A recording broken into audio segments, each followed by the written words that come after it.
à tous, au micro Sylvie Lidji qui a le plaisir de vous présenter le nouveau numéro des Chroniques pour la paix, émission bimensuelle parrainée par La Paix Maintenant et J-Call. Alors la date des prochaines élections en Israël n'est pas encore fixée, mais à la Knesset, c'est un véritable sprint législatif avant que le rideau tombe.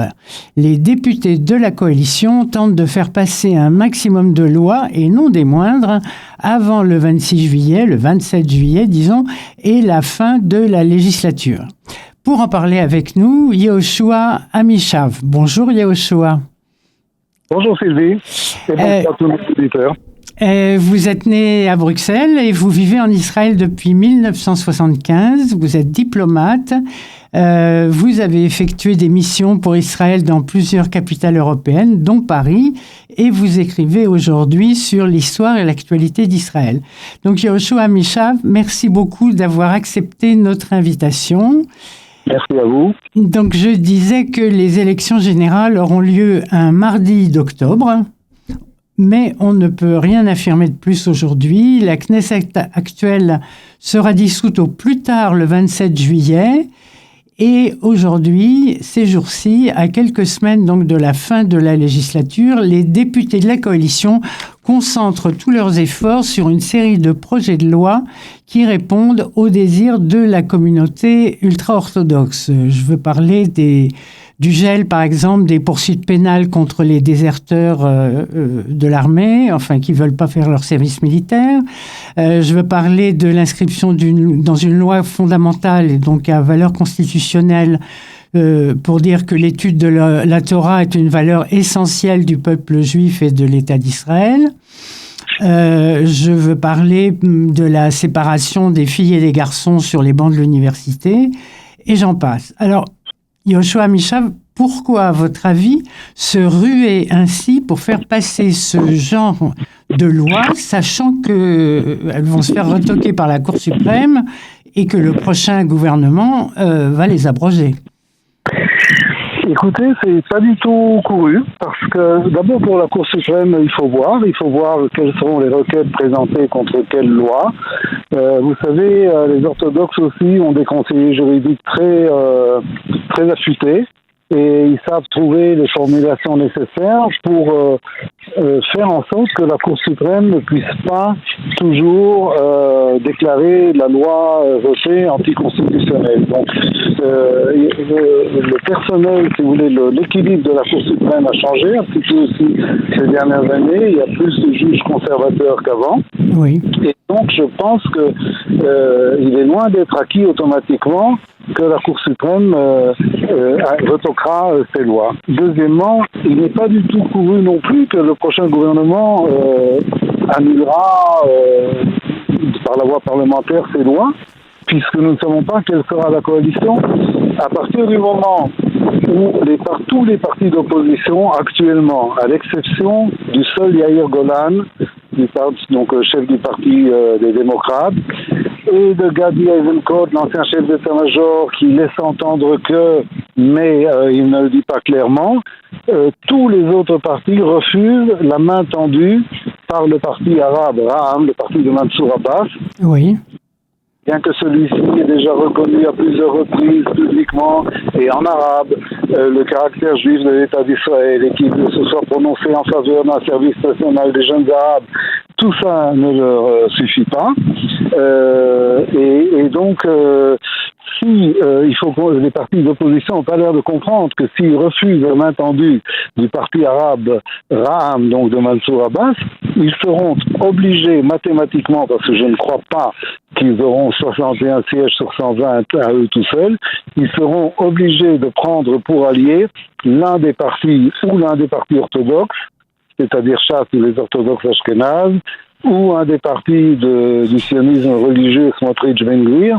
Je ne sais pas quelle est la pire de ces trois options. Oui, mais peut-être que les déclarations des autres partis que vous citez, qui refusent aujourd'hui de travailler avec les partis arabes, avec Aram par exemple, peut-être n'est-ce qu'un prétexte aujourd'hui pour leur électorat, et qu'ils changeront d'avis après coup. Sincèrement, je ne crois pas. Lieberman, c'est l'extrême droite. Vous savez, nous sommes tellement désireux, et à juste titre, de faire tomber et remplacer cette coalition criminelle, monstrueuse, mafieuse, qui sévit en Israël depuis maintenant 4 ans et qui nous a amené sur nous la catastrophe la plus terrible que de l'histoire d'Israël, celle du 7 octobre. Nous sommes tellement désireux que ces gens-là partent, et encore une fois, je répète à juste titre, que nous ne voulons plus, ou nous sommes plus prêts, ou nous avons peur peut-être de regarder certaines réalités. Lieberman est une personnalité d'extrême droite, Gantz est profondément à droite, Naftali Bennett profondément à droite, Yair Lapid qui était un garçon sympathique, et qui est toujours d'ailleurs un garçon sympathique, mais il s'est suicidé politiquement en fusionnant pour sauver son parti qui était en chute libre, Yesh Atid. Dans tous les sondages, il passait de 24 sièges à 6 sièges. Donc il a fusionné avec Naftali Bennett, mais il a perdu par la même occasion voix au chapitre. On l'entend plus du tout. Toute la campagne voilà. Donc pour vous cette course sprint à faire voter des tas de choses avant la fermeture, avant la fin de la session, c'est pour se garantir de revenir parce qu'ils sont persuadés de revenir au pouvoir. Non, au contraire. Je pense qu'ils ont un doute et parce que leurs sondages ne sont pas bons. Mais bon, en tout cas, non, je ne pense pas du tout qu'ils soient sûrs de revenir. Au contraire, c'est pour ça que je pense qu'ils ont passé maintenant la 5e et la 6e vitesse pour essayer d'encaisser, si je peux dire, le plus grand nombre de succès législatifs possible. C'est ce qui est fait n'est plus à faire. Oui. Et après, ils mettront toutes sortes de garde-fous pour rendre la vie extrêmement difficile à la prochaine coalition, si ce n'est pas eux, pour annuler tout ça, pour retoquer tout ça. Et si par hasard, ils parviennent à placer un cheval de Troie de ceux que je viens d'énumérer dans la prochaine coalition, il ne sera plus possible de revenir en arrière. Donc de leur point de vue, ils ont mis tous les gaz, et de leur point de vue, ils ont raison, même si cette perspective est terrifiante. Alors selon les rumeurs, en contrepartie de ces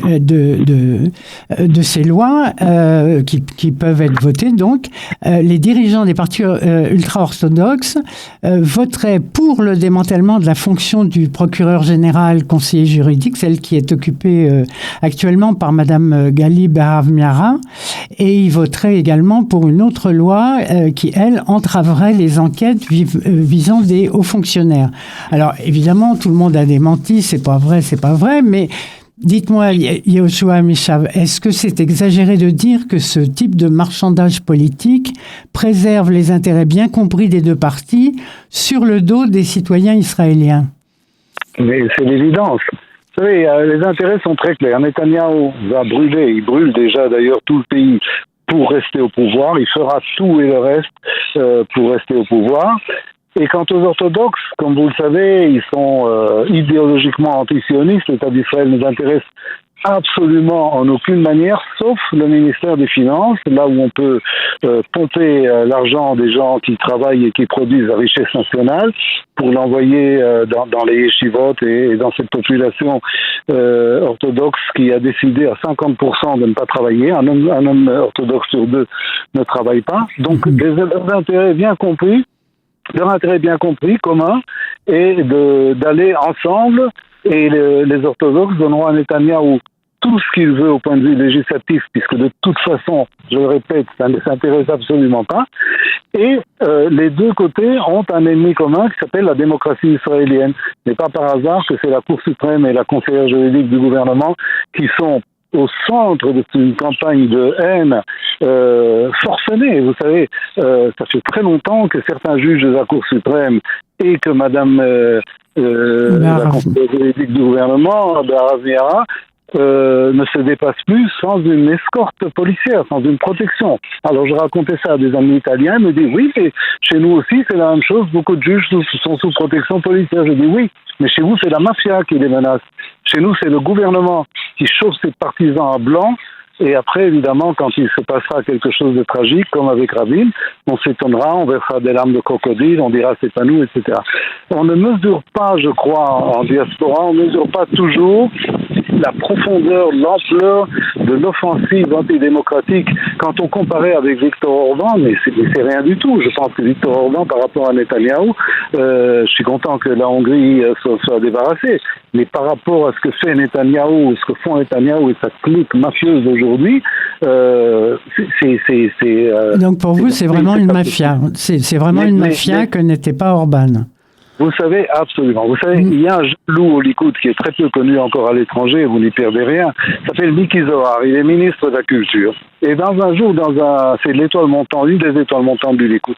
Un jour, dans un moment de sincérité, il a dit, moi je suis venu en politique pour 3 raisons, les 3 kaf, il a appelé ça en hébreu, kesef, koach et kavod, c'est-à-dire pour l'argent, le pouvoir et les honneurs. C'est fantastique de sincérité. Il n'a même pas pris la peine de dire, et aussi, bien entendu, pour servir les citoyens, rien du tout. Ces gens sont... vous savez, je ne peux pas vous donner... La ministre des Transports, Madame Miri Regev, on a trouvé la police a fait une descente, elle a trouvé chez elle un calepin où les différents maires des villes d'Israël sont classés par ordre de proximité au Likoud. 1 étoile, 2 étoiles, 3 étoiles, 4 étoiles, 5 étoiles. Alors 5 étoiles, il faut leur donner, en tant que ministère des Transports, de Mme Regev, il faut leur donner tout ce qu'ils demandent. 1 étoile, il ne faut pas répondre à leur téléphone, à leurs appels téléphoniques. C'est fantastique, je veux dire, ça donne le vertige. Mais malheureusement, il faut aussi que je dise que tout ça est encore soutenu par une grande partie de l'électorat israélien. Le Likoud reste le premier parti dans tous les sondages et Benjamin Netanyahou reste la figure considérée comme la plus, la plus apte aux fonctions de Premier ministre dans tous les sondages. Et moi, je ne sais pas comment on peut percevoir ça. Moi, ça me donne le vertige. Et je pense que la campagne électorale qui fait que commencer, c'est pour ça qu'on dit qu'elle est décisive pour l'avenir d'Israël. Si par malheur, l'équipe actuelle repasse, je crois que... Je ne veux pas aller trop loin, mais nous serons... Je vais me contenter de dire que ce sera l'Italie mussolinienne. Je ne veux pas aller plus loin. Oui, donc vous n'êtes pas très, très optimiste, si j'entends bien. Non, il faut partir à l'assaut, il faut se battre. Ça concerne aussi d'ailleurs les juifs de diaspora qui veulent sauver la démocratie israélienne. Il y a déjà maintenant des organisations qui s'occupent de les recenser. Oui, c'est Fly and Vote, on a ça en France aussi, oui. Mais c'est indispensable et que personne ne dise et ne pense par malheur ma voix ne compte pas, qu'est-ce que je peux faire moi tout seul. Je vous rappelle qu'en 96, Shimon Peres a perdu le pouvoir devant Benjamin Netanyahou pour 14 000 voix de différence. C'est toute l'histoire d'Israël qui a basculé ce 29 mai 1996 parce que 14 000 voix ont manqué. Parce qu'un groupe de jeunes de gauche sont partis, ils devaient absolument partir faire un voyage en Amérique du Sud, et un autre devait voir une exposition à Londres, et un troisième un opéra à Berlin. Et en attendant, l'histoire d'Israël a basculé. Donc que personne ne pense que ma voix ne peut pas faire la différence. Chaque voix contraste, ce n'est plus un slogan, c'est une sirène d'alarme. Voilà, donc je rappelle à nos auditeurs, Fly and Vote, on peut aller sur Internet et il y a toutes les explications nécessaires et à l'aide et tout ce qu'il faut effectivement pour se mobiliser et aller voter le jour J. Yoshua Amishav, je vous remercie infiniment pour votre témoignage. Merci beaucoup. Et moi, à bientôt. Au revoir.